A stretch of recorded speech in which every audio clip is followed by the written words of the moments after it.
Flavourful ಆಗಿರೋ ಈ mushroom biryani ಅಂತೂ ಬಿರಿಯಾನಿ ಲವರ್ಸ್ಗೆ ಪಕ್ಕ ಇಷ್ಟ ಆಗುತ್ತೆ.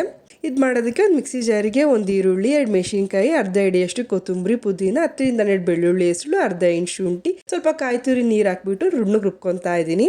ಈಗ ಒಂದು ಕುಕ್ಕರ್ ಇಟ್ಬಿಟ್ಟು ಅದು ಬಿಸಿ ಆದಮೇಲೆ ಒಂದು ಸ್ಪೂನ್ ತುಪ್ಪ, ಸ್ವಲ್ಪ ಎಣ್ಣೆ, 2 ಪಲಾವ್ ಎಲೆ, ಬಿರಿಯಾನಿಗೆ ಬೇಕಿರೋ ಅಂಥ ಸ್ಪೈಸಸ್ನೆಲ್ಲ ಹಾಕಿ ಎಣ್ಣೆಲಿ ಮಗ್ಗಿಸ್ಕೊಂಡು ಉದ್ನಾಗ ಹೆಚ್ಚಿರೋಂಥ ಈರುಳ್ಳಿ, ಕರ್ಬೇವು ಹಾಕಿ ಈರುಳ್ಳಿ ಕಲರ್ ಚೇಂಜ್ ಆದಮೇಲೆ ಸಣ್ಣದಾಗಿ ಹೆಚ್ಚಿರೋಂಥ ಒಂದು ಟೊಮೆಟೊ, 200 ಗ್ರಾಮ್ ಮಶ್ರೂಮ್, ಚಿಟಿಕೆ ಅರಿಶಿನ, ಖಾರಕ್ಕೆ ತಕ್ಕಷ್ಟು ಖಾರದ ಪುಡಿ, ಧನಿಯಾ ಪುಡಿ ಹಾಕ್ಬಿಟ್ಟು ಮಶ್ರೂಮ್ ಒಂದು 50% ಬೇಯೋದಕ್ಕೆ ಬಿಡ್ತಾ ಇದ್ದೀನಿ.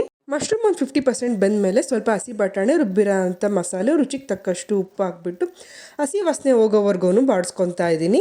ಇದಕ್ಕೇನೆ ತೊಳೆದಿಟ್ಟಿರೋ ಅಂಥ 1 ಲೋಟ ಅಕ್ಕಿ ಹಾಕ್ಕೊಂಬಿಟ್ಟು ನೀಟಾಗಿ ಕಲಿಸ್ಬಿಟ್ಟು 1 ಲೋಟ ಅಕ್ಕಿಗೆ 1.25 ಲೋಟ ಅಷ್ಟು ನೀರು ಹಾಕ್ಬಿಟ್ಟು ಒಂದು ಕುದಿ ಬಂದಮೇಲೆ ಇನ್ನೊಂದ್ಸರಿ ನೀಟಾಗಿ ಮಿಕ್ಸ್ ಮಾಡಿ ಕುಕ್ಕರ್ ಮುಚ್ಚಳ ಮುಚ್ಚಿಬಿಟ್ಟು ಮೀಡಿಯಂ ಫ್ಲೇಮಲ್ಲಿ 2 ವಿಷಲ್ ಬರೋದಕ್ಕೆ ಬಿಡ್ತಾ ಇದ್ದೀನಿ.